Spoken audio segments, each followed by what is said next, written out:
Hi, it's me again, and in this video, I'm gonna show you how you can generate a Shopify product feed. So it's very straightforward.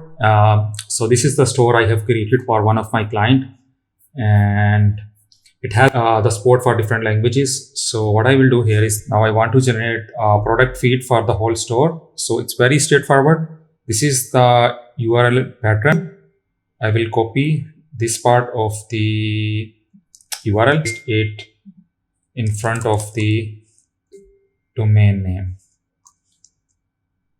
and yeah, that's it. So once you will hit this link, you will get the Shopify product feed as an XML. Just copy it and use it. Let's say now you are interested in a product feed for a particular collection, and this is the URL pattern. So it's your store domain name, and then collections, and then collection name, and then atom. So what I will do, just do this, and yeah, this is the product feed for this particular collection. That's it for this video. Thank you.